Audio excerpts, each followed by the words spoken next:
नीतीश कुमार और मंगल पांडे की स्वास्थ्य व्यवस्था का आज पूरा का पूरा पोल खुल गया। पता चल गया कि भाई साहब जो भी उनके स्टाफ हैं वो कितने निरंकुश हैं, और अगर कोई मरीज जाता है तो बिना इलाज की उसे कैसे बाहर भगा दिया जाता है। एक महिला पहुंची जो प्रेग्नेंट थी, सांस लेने में उसको प्रॉब्लम हो रहा था, और उस महिला के पिता को वहां पे अपमानित किया गया, और ना कि सिर्फ अपमानित किया गया बल्कि बिना इलाज कराए वो दोनों वहां से जाने को मजबूर दिखाई दिए। जब पूरी कहानी आपको बताऊंगा तो आपको पता लग जाएगा कि ये जो ढोंग कर रहे हैं कि बहुत बढ़िया हॉस्पिटल बनवाया है, ये बढ़िया हॉस्पिटल का परिभाषा है जहां पे मरीज जाता है और उसका इलाज नहीं होता, ऊपर से उनको अपमानित किया जाता है। पूरी कहानी क्या है सब कुछ से आपको रूबरू कराऊंगा, और ये भी आपको बता दूंगा कि खाली एमबीबीएस के डिग्री से कोई बहुत पढ़ा लिखा और बहुत ज्यादा ज्ञानीवान नहीं हो जाता, बल्कि कई डॉक्टर भी जड़ बुद्धि होते हैं। इसका प्रमाण है ये वीडियो।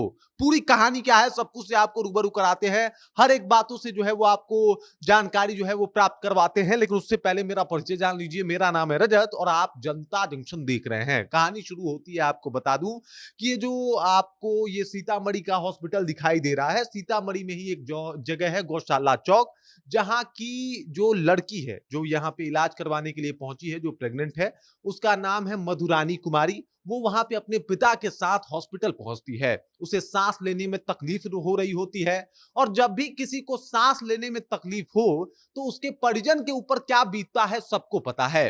परिजन वहां पे पहुंचते हैं, यानी उनके पिता वहां पे पहुंचते हैं, डॉक्टर के साथ जाने लगते हैं, और इसी दौरान डॉक्टर उनको रोक देता है कि भाई आप अंदर नहीं जा सकते। स्टाफ रोक देता है वहां पे कि आप यहाँ पे अंदर नहीं जा सकते, और उसके बाद कहता है कि भाई इनको बाहर निकालो। अरे भाई तुम फ्री में इलाज कर रहे हो क्या, या तुमको सैलरी दिया जा रहा है सरकार की तरफ से? पहले इसका जवाब दो। काहे इतना चढ़े हो, क्या हो गया है तुमको? अगर इतना ज्यादा गुस्सा आ रहा है तो पहले तुम अपना दिमाग का इलाज करवाओ, उसके बाद जाके किसी हॉस्पिटल में बैठो। पहला नसीहत तो तुम्हारे लिए है। जिस तरीके की ये हरकत है, उसके बाद कह रहे हो कि भाई इनको बात करने का तमीज नहीं है। तुम्हारा भी तमीज देखा मैंने वीडियो में, और जिस तरीके के जिस हरकत से तुम इस बुजुर्ग व्यक्ति से बात कर रहे हो, तुम्हारा जो रिएक्शन है सब कुछ समझ में आ रहा है कि तुम क्या कह रहे हो और किस तरीके से अपनी बातों को रख रहे हो। अब इसके ऊपर जो है सिविल सर्जन कह रहे हैं जांच होगा। हमें पता नहीं था, मीडिया के माध्यम से पता चला। आपके हॉस्पिटल में क्या हो रहा है ये आपको मीडिया के माध्यम से पता चल रहा है, आपको पता नहीं चल रहा। आपके स्टाफ आके कम से कम बताते कि क्या हुआ है। ये सब कुछ नहीं हुआ, वहीं रफा दफा हो गया मामला। गजब बात है भाई साहब। अब देख लीजिए ये जो मेडिकल स्टाफ है किस तरीके से धमका रहे हैं, कह रहे हैं कि भाई उठा के फेंक देंगे हम, 2 मिनट में इसको एकदम समझा दीजिए। क्या समझा दीजिएगा? अरे भाई साहब मुझे लगता है कि हो सकता है वो परेशानी में कुछ दो बात बोल ही गए होंगे, हो सकता है उनके मुंह से कुछ निकल ही गया होगा। आप तो पढ़े लिखे थे ना, आपको तो नियुक्त ही किया गया है वहां पे इलाज करने के लिए, तो आप बिना इलाज किए ही मरीज को भेज दीजिएगा।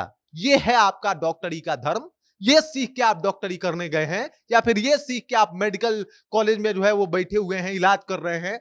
गजब का बात है। इनको ईगो आ जाता है, ईगो आ रहा है, मतलब हर एक बात पे ईगो आ रहा है। आपका पहला धर्म होता है डॉक्टर साहब, आपको बता दूं अगर आप भूल रहे हो, तो मरीज की सबसे पहले जान की सुरक्षा करना, उनके बारे में सोचना, उनके कष्ट को दूर करना। लेकिन अफसोस आप तो छोटी छोटी बातों पे आहत हो जाते हैं, और उसके बाद आप बड़े बड़े बोल बोल जाते हैं। बिना इलाज के इन लोगों को जाना पड़ता है। सोशल मीडिया पे फजीहत हो रही है आपकी, और होनी भी चाहिए, क्योंकि डिजर्व इट। आप लोग ये सब कुछ डिजर्व करते हैं। अगर लोगों को सदर हॉस्पिटल में जाने के बाद भरोसा नहीं होता तो इसके पीछे आप जैसे हॉस्पिटल स्टाफ लोग जिम्मेदार हैं।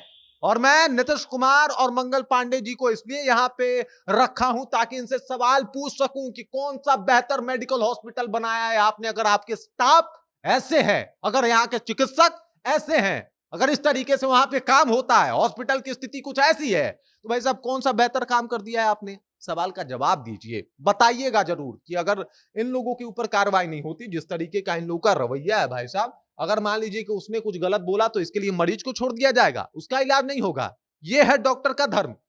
अब मुझे बड़ा ताजुब हो रहा है कि मैं डॉक्टर नहीं हूं, पेशे से पत्रकार हूं भाई साहब, लेकिन फिर भी मुझे पता है कि भाई डॉक्टर का धर्म क्या होता है। और एक मिनट, मुझे पत्रकारिता का धर्म भी पता है, तभी चीख चीख के ये बात बोल रहा हूं कि तुम जो कर रहे हो वो बहुत गलत है, और इसके ऊपर कानूनी कार्रवाई होनी चाहिए। देख लीजिए आज पूरा जो बिहार में है इस हॉस्पिटल का फजीहत हो रहा है, होना भी चाहिए। ऐसे स्टाफ के ऊपर तुरंत से तुरंत कार्रवाई हो, तब जाके ऐसे मामलों में सुधार होंगे।